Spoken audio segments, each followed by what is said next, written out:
9월 첫째 주에 예정돼 있던 경제 지표들이 모두 발표됐습니다. 고용 지표들이 나왔는데요. 결과를 보면은 참 애매모호하게 나왔다라고 볼 수 있겠습니다. 이번 FOMC 회의에서 금리 인하 폭을 어느 정도로 가져갈 것이냐 참 모호하지 않을까 생각이 드는데요. 자, 오랜만에 주식 투자자들이 가장 경계하는 회색 지대가 나타난 셈입니다. 물론 이번 주 예정되는 인플레이션 지표까지 살펴봐야 되겠고요. 자, 그리고 월가에서는 지난 주말에 미뤄진 블랙 먼데이 공포가 나타날지가 최대 관심사라고 합니다. 오늘은 이 문제들을 종합적으로 살펴보겠습니다. 한국경제신문의 한상춘 논설위원 나와 계십니다. 안녕하십니까? 네, 안녕하십니까? 자, 지난주 9월 9월 첫째 주에 예정돼 있던 8월 고용 지표들이 다 이제 발표됐는데요. 총괄적으로 정리해 주시죠. 네, 잠시 후에는 이렇게 김건진 KB 부장을 모셨죠, 오랜만에. 예. 여러분한테도 인기가 꽤 많으신 걸로 이렇게 알고 있는데요. 예.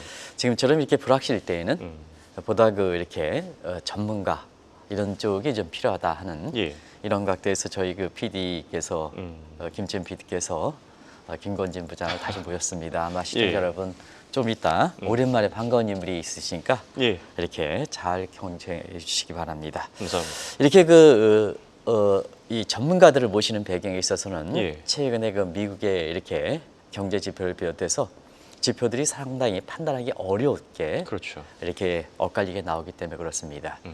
관심이 됐던 9월 첫 번째 지표 다 발표됐죠. 예. 네, 증시에선 30년 만에 앞으로 미래가 판단하기 어려운 그레이 에어리가 나타났다. 그래서 이런 용어들이 나타나고 있습니다. 이 용어는 잠시 후에 설명드리겠습니다. 예. 그럼 판단하기 어렵다. 한번 ISM 제조업 지수, 서비스 지수까지 이렇게 보면 서로가 엇갈렸죠. 예. 그래서 제조업 PMI 지수는 예상을 하회한 데 반해서 7월부터는 좀 높게 나왔긴 했지만 예. ISM 서비스업 지수 같은 경우는 예상을 좀 부합했죠. 예. 그래서 상당히 경기적인 측면에서 판단하기 좀 어려웠다.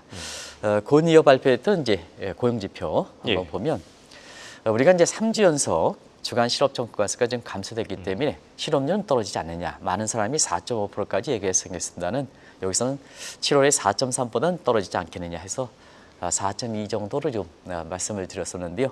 이것은 예상치에 부합했습니다. 자막이 좀 돌아가게 되겠습니다. 그런데 사실 가장 또 하나의 관심이 됐던 것은 비농업 신규 고용 건수죠. 그렇죠. 고용 창출 건수인데요. 예. 이게 이제 예상치는 한 16만 5천 건. 근데 실제로 발표는 14만 2천 건 정도로 해서 예. 실업률은 예상에 부합됐고 비농업 신규 건수는 예상보다 좀 하이했기 때문에 판단이 좀 어렵죠. 그러다 보니까 사실은 지표 자체보다도 9월의 여러 가지 9월 공포, 예. 그 다음에 8월에 어떤 8월 최고, 8월 쇼크 공포 겹치다 보니까 주가는 의외로 빅테크 중심으로 해서 굉장히 많이 떨어졌다. 이 엔비디아가 차익 실현을 권고했습니다는 예. 엔비디아가 한 2주간 20% 폭락했죠. 그렇죠. 지난주에는 테슬라가 지난 주말에 한 8% 이상 폭락했죠. 예, 맞습니다. 그래서 전반적으로 보면 블랙 공포가 마지막에 이렇게 나왔기 때문에 미국 시간으로 오늘 굉장히 관심이 되고 있다 이렇게 보겠습니다. 알겠습니다. 자, 상황이 이렇다 보니까 해석이 더욱더 중요할 것 같은데요. 자, 우선 9월 첫째 주 경제 지표 분명히 8월 첫째 주보다는 조금 나은데 왜 이렇게 주가는 계속 빠지는 겁니까? 네, 분명히 8월 지표보다는 낫죠. 예. 뭐 비농업 신규 청구 관세라든가 실업률이라든가 그렇죠. PMI, PMI도 이제 7월이 46.8인데 이번 발표에는 47.3 예. 정도로 해서 7월보다는 좀 낮죠. 근데 예상보다 하였기 때문에 문제가 되는 거죠. 그래서 7월부터 좋은데 왜 이렇게 주가는 이렇게 떨어졌을까 하는 예. 측면에서 역시 투자 심리 위축 현상을 보여주는 것이 아닌가 생각합니다. 그래서 아주 이렇게 투자 심리가 아주 민감하기 때문에 조금만 악재가 나오면 그냥 주가 하락으로 나온다 이렇게 보겠습니다. 예. 그런 과정에서 오랜만에 투자 심리 지표를 한번 보여드리겠습니다. 빅스 지수 다들 아시죠? 뭐 예. 이것은 뭐 주식 투자의 지표라고 다 얘기할 수 없습니다는 시청자분이 많이 대중적으로 알려져 있기 때문에 그렇죠. 빅스 지수 보면 한 22대로 급등하는 모습이죠. 근데 가장 투자 심리 지표가 CNN의 FGI 지수입니다. 예. 요걸 좀 9월 2일 정도, 일주 전이죠. 82 정도, 62 정도로 있어요. 이건 탐욕 단계입니다. 예. 근데 이제 문제가 됐던 9월 6일 직전에 9월 5일에는 46 정도로 이렇게 됐죠. 근데 현재는 그러니까 지난 주말이 되겠죠. 예. 9월 6일 39 정도로 해서 투자 심리가 많이 떨어졌다. 그러다 보니까 조금만 악재, 예를 들어서 8월보다 지표가 개선됐지만 예상치의 엇갈리는 예. 그레이 에어리가 나스닥할 때도 민감하게 반응할 수밖에 없다 이렇게 볼 때 있습니다. 결과적으로 지난 토요일에 사실 미국의 그 주식들이 좀 많이 떨어졌습니다. 예. 그런 상태에서 토요일에 이렇게 떨어진 것을 감안해서 9월 첫째 주에 S&P 기준으로 한번 하락폭을 한번 보겠습니다. S&P 500 지수는 4.3% 떨어졌습니다. 예. 나스닥은 5.8% 떨어졌습니다. 이 수준 가지고 블랙아웃 위크다라는 표현을 쓰는 겁니다. 왜 그럴까 하는 것을 지금부터 말씀드리겠습니다. 예. 일단 S&P 지수가 고래는 악재다 하는 것은 시청자분들한테 아마 이 자막을 그대로 보여줬습니다. 10년 동안 9월 평균은 2.3% 떨어졌습니다. 그러다 보니까 S&P의 첫째 주에 4.3% 떨어진 것은 지난 10년간 S&P 지수가 떨어졌던 수준의 2배 해당되기 때문에 블랙아웃 위크라는 표현을 쓴다 이렇게 보여졌습니다. 그리고 금리가 인상했다. 이때는 금리 인상 쪽으로 피벗을 한 거죠. 예. 시청자 여러분들 한번 이 자막도 보여드렸습니다는 2022년 9월 달에 무려 9.3% 급락했습니다. 근데 지금 9월 첫째 주에 나스닥 지수가 마이너스 5.8% 떨어졌던 것을 이렇게 보면 예. 거의 절반 수준으로 첫째 주에 떨어졌다는 얘기거든요. 그렇죠. 그러다 보니까 월가에서 입장에서는 두 가지. 하나는 지난 주말에 미뤄졌던 블랙 먼데이 공포가 과연 이렇게 예. 재현될 것이냐.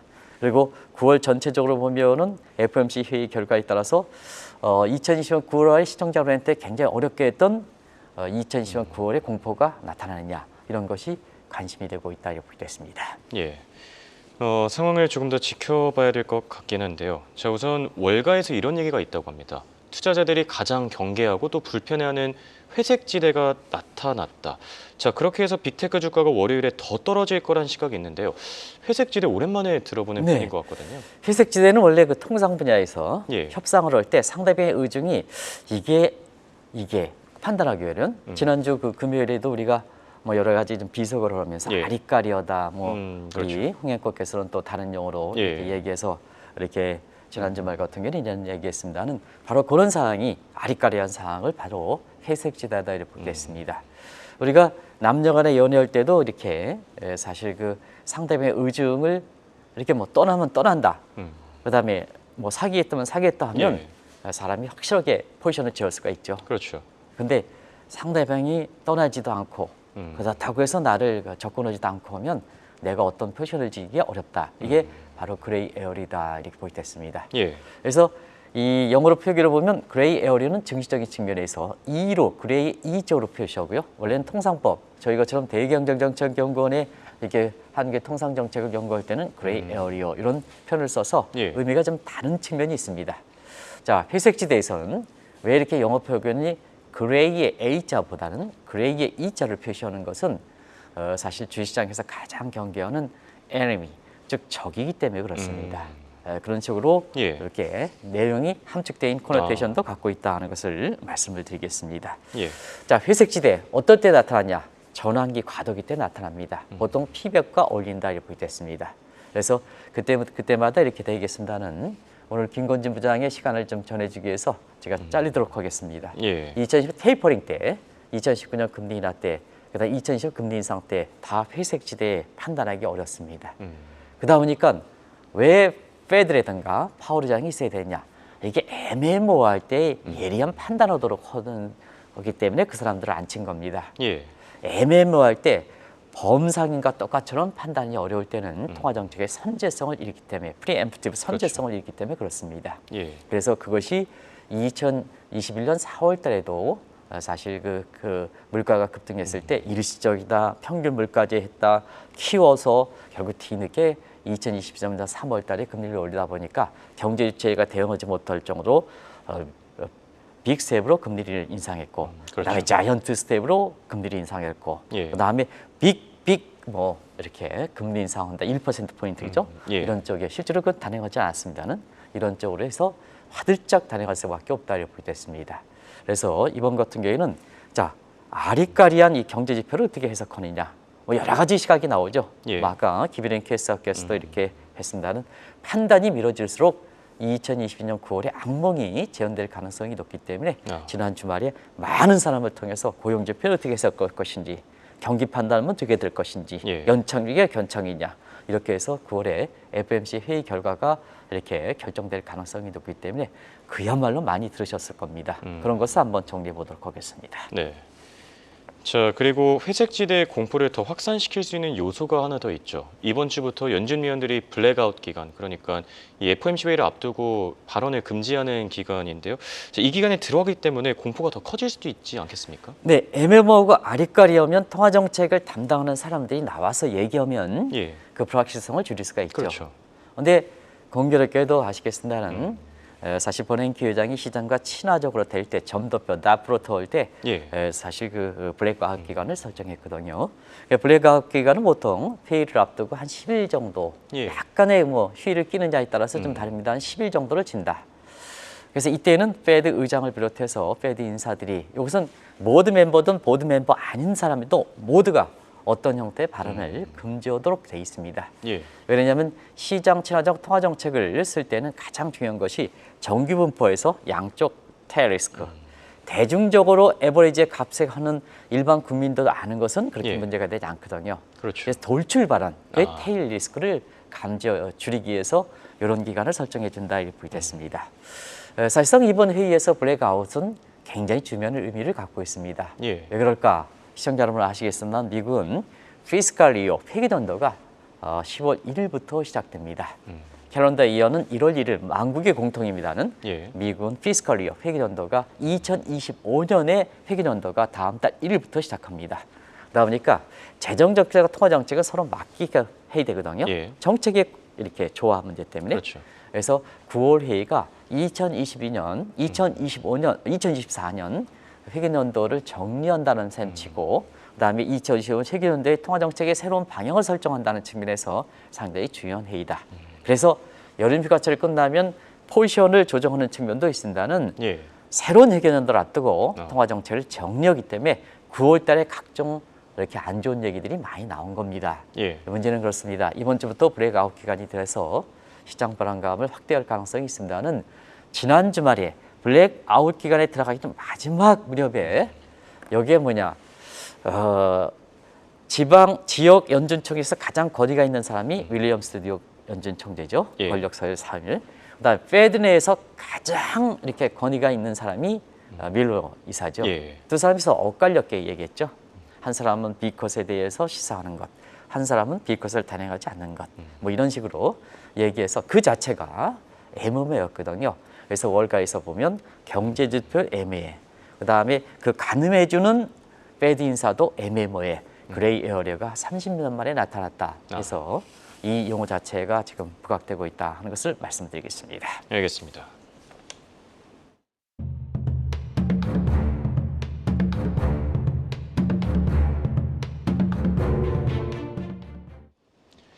자, 지난주 발표된 고용 지표 그리고 연준 위원들의 발언이 엇갈리면서 시장에서도 다양한 해석들이 나오고 있습니다. 그런 만큼 이번 주 발표되는 인플레이션 지표가 중요해지지 않겠습니까? 네.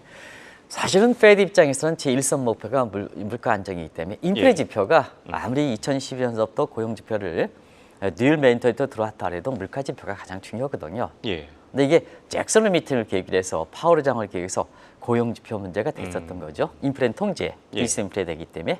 근데 8월 고용 지표가 엇갈리게 애매모호하게 나오다 보니까 결과적으로 이번 주에 발표되는 8월 인플레 지표가 그걸 FOMC 회의에 금리 인하폭을 결정하지 않겠느냐 하는 이런 쪽에서 이번 주에 발표되는 물가 지표 8월 수치가 되겠죠. 이게 예. 중요하게 됐다고 보겠습니다. 사실 지금 예상치는 뭐 외신에서 나온 거를 다 아실 겁니다. 예. 그 내용은 빼도록 하겠습니다. 그래서 예상보다 높게 나올 때는 예상보다 전점하게 좀 둬주시기 바랍니다. 예. 예상보다 높게 나올 때는 B컷을 단행할 가능성이 줄어들겠죠. 왜냐하면 예상보다 CPI 물가 지표가 높게 나왔을 때 B컷을 단행할 때는 월가의 실수가 저지를 가능성이 높겠죠. 예. 시청자 여러분. 그래서 예상보다 높게 나오느냐 이게 8월 수치에 대한 관련인데요. 지금 상태에서 이 또한 판단하기가 상당히 어렵습니다. 왜냐하면 8월 인플레 지표에서 이번 주에 발표되는 CPI와 근원 CPI가 7월의 수치와 거의 동일하게 나오거든요.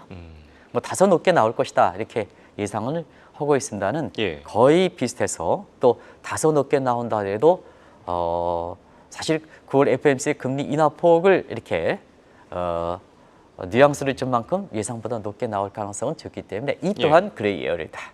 근데 지금 상태에서 이렇게 보면 실업률이 4.3에서 4.2%, 그다음에 인플레 지표에서 CPI가 예상보다 좀 높게 나오면 양대 지표 늘 맨데이터로 볼 때는 사실 애매모호하게 하지만 예. 그래도 판단해 본다면 B컷을 단행할 가능성보다는 메이비컷 0.25%를 단행할 가능성이 높다. 예. 양대 지표로 본다면 그런 것이 결론을 내릴 수가 있다 하는 것을 말씀드리겠습니다. 알겠습니다.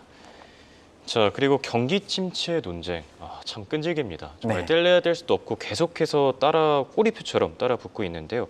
9월 첫째 주 이 경제 지표를 놓고 본다면 어떻게 미국 경기 침체된다고 볼 수 있겠습니까? 네, 경제 지표에서 경기 침체는 여러 가지 의미가 있는 거죠. 예. 일상생활에서 느끼는 체감적인 지표에서 그렇죠. 경기 침체 문제가 있을 거고, 경제 지표에서 종합적으로는 경기 침체 문제가 있을 거고, 예.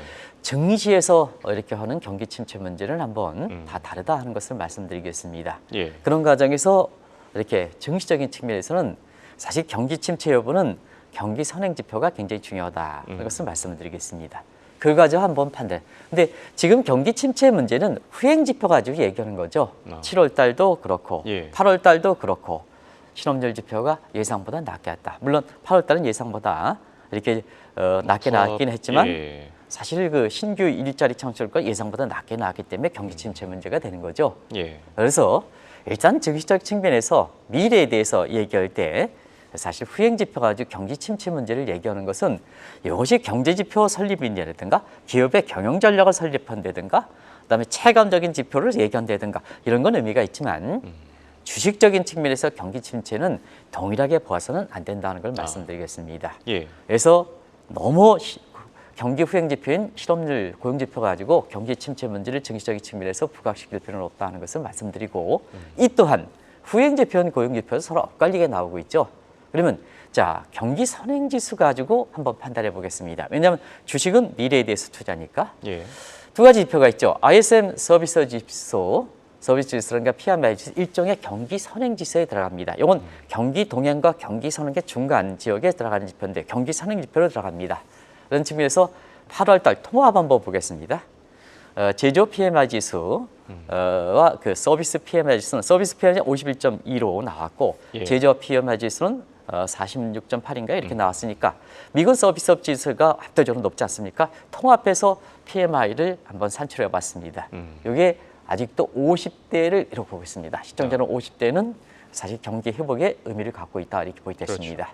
그리고 홍영국께서 지난주에 전해주셔서 8월 소비자 신뢰지수가 103.3입니다. 예. 이건 지난 2월 이후에 최고 수준을 기록하고 있습니다. 그렇죠. 결과적으로 보면 제닛 앨런이 우리 김혜린 캐스터에게 전해주셨습니다는 경기 판단에 대해서 가장 잘 하신다는 제닛 앨런, 통화정책과 재정정책을 모두 경험하신 분이죠. 제닛 앨런이 평가하기를 미국 경기는 연착륙하고 있다. 아직 경착륙의 빨간 신호가 켜지고 있지 않다 하는 이런 쪽으로 평가하고 있다 이렇게 보겠습니다.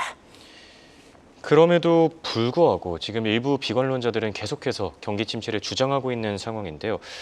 예측 기관들, 페드를 비롯한 그래도 좀 공신력 있는 곳의 의견은 어떻습니까? 네, 사실은 8월 이렇게 실업률 지표에서 경기 침체로 돼서 예. 글로벌 인베스트 뱅크들 너무 성장률을 낮췄기 때문에 3분기 성장률이 마이너스 된다, 올해 성장률 그렇죠. 1% 된다. 이것 때문에 사실 대부분 예측 기관들도 만약 경기가 미국 경기를 상당히 어렵게 보는 게 아닌가 하는 시각으로 착각하고 있다 이렇게 보겠습니다. 예. 페드 입장에서는 아시겠습니다는 세비라 하죠. 세비 이렇게 내용을 이렇게 보면 사실 그 3월에 올해 성장률 3.1% 그대로 2.1%를 예. 그대로 유지하고 있는 상태죠. 미국의 분기별 성장률 보면 자 4분기에 3.4% 정도, 그다음에 1분기에 올해 1분기에 1.4%, 그다음에 2분기에 2.8에서 3%를 갔죠. 1분기 작년 4분기 수치가 3.4%입니다. 이게 이제 사실 MBR의 경기 판단 지수로 볼 때는 아직 경기가 침체가 아니다 하는 것을 말씀드리고, 예. 그럼 문제가 됐던 것이 3분기 성장률을 지금 어떻게 그렇죠. 나오느냐 하는데 GDP 나우에서 지난주에 PMI가 지수에서 최종적으로 한 것을 보면 2.0에서 2.1% 이렇게 나온 사치죠. 예. 그러다 보니까 자 이번에 9월 17일, 18일 날 셉이 다시 발표되는 데 수용해서 경우에 따라서는 3월 달 2.1% 올해 성장률, 2월 달에 2.1%, 그다음에 49월 달에도 2.1% 그대로 유지할 가능성이 있는 것이 아닌가 이렇게 이제 보고 있거든요. 예. 그래서 아직까지는 미국 경기가 고용 지표에 따른 경기 침체 우려가 너무 가행돼 있다. 지금 상태에서는 경기가 둔화되는 건 맞지만 우리가 증시 입장에서는 연착륙과 경착륙일 때 경착륙의 가능성이 높다 하는 쪽으로 이렇게 결론을 내릴 수 있지 않냐 하는 생각이 듭니다. 알겠습니다. 자, 결론을 맺어보도록 하겠습니다. 이제 FOMC 회의가 일주일 앞으로 다가왔는데요. 금리 인하가 증시의 호재인지 악재인지 이거부터 한번 짚어주시겠습니까? 네, 9월 FOMC에서 이제 피벗을 단행하겠죠. 예. 뭐 지금 또 번복할 수는 없겠죠. 금리 인하는 단행하는데 자 이것이 증시의 호재일까 악재일까 예. 다들 시각이 엇갈렸습니다. 이게 한 2달 전에도 한번 말씀드린 적이 있는데요. 그렇죠. 자 펀더멘탈이 맞춰지면 음. 그러니까 경기가 연착륙되면 예. 사실 금리 인하는 증시 호재다 하는 것을 말씀드리겠습니다. 근데 펀더멘탈이 받쳐주지 않으면 금리 인하는 경기 침체를 페드 입장에서 확인해주기 때문에 증시 악재다. 문제는 예. 물가가 잡히지 않는 상태에서 B컷을 이렇게 단행했을 때는 이건 스태그플레이션의 가능성을 페드가 시사하기 때문에 이건 증시의 대형 악재다 이렇게 판단하시면 되지 않냐 생각합니다. 예. 그럼 이제 결론을 맺어보겠습니다. 9월 악몽 그다음에 지난주에 몰렸던 블랙 먼데이가 나타날 것이냐 하는 측면에서 사실 오늘 경우에 따라서 미국 주가가 상당히 관심이 되고 지금 막 열리는 잠시 열리는 우리의 그렇죠. 국내 시장에 관심이 되고 있습니다는 지금 상태에서는 경기 연착륙 가능성 혹은 금리적인 측면에서는 B컷보다는 웨이비 컷이 단행할 가능성이 높지 않느냐. 자 그래서 우리가 금요일까지는 PBT 50대 50으로 얘기했죠. 예. 근데 이게 이제 사실 그 고용 지표가 실업률이 낮게 발표하고 나서 이것이 40대 60 내지는 30대 70까지 예. B컷을 단행할 가능성이 줄어들고 웨이비 컷을 단행할 가능성이 높아졌죠. 그런 측면에서 시청자분이 너무 이런 경기 상황에 대해서 사실 미국의 페드 입장 인사들조차도 경기에 대해서 판단하기가 좀 어렵습니다. 그렇죠. 그래서 다들 훌륭해서 나름대로 그걸 쓴다는 예. 너무 이제 우리의 그 국내 증시 전문가다 이렇게 얘기하시는 분들이 유튜브에 나와서 굉장히 어려운 가능성을 이렇게 특히나 좀 어려운데요. 이런 쪽으로 이렇게 하는 것은 우리가 경계할 필요가 있는 것이 아닌가 하는 생각이 듭니다. 어려울수록 좀 예. 이렇게 긍정적인 심리를 좀 부각시켜주는 것이 그게 균형의 미학이지 않느냐. 또 9월달 악몽이 끝나면 대부분 다 10월부터는 주식이 좀 새로운 회계들도 그렇죠. 예. 올라가거든요. 그래서 너무 이렇게 어려울 때 9월에 그 신규 고용 변수가스가 예상보다 낮게 나왔다 해서 마치 비컷 증시가 무너진다 이런 쪽으로 유튜브 방송에서 하는 것은 예. 좀 유튜브는 좀 규제가 좀 있어야 될 것 같습니다. 그걸 좀 마지막으로 말씀드리겠습니다. 알겠습니다. 자, 이번 주 발표될 CPI 지표를 더욱더 잘 살펴볼 필요가 있겠습니다. 지금까지 도움 말씀의 한국경제신문의 한상준 논설위원이었습니다. 대형 고맙습니다. 네, 고맙습니다.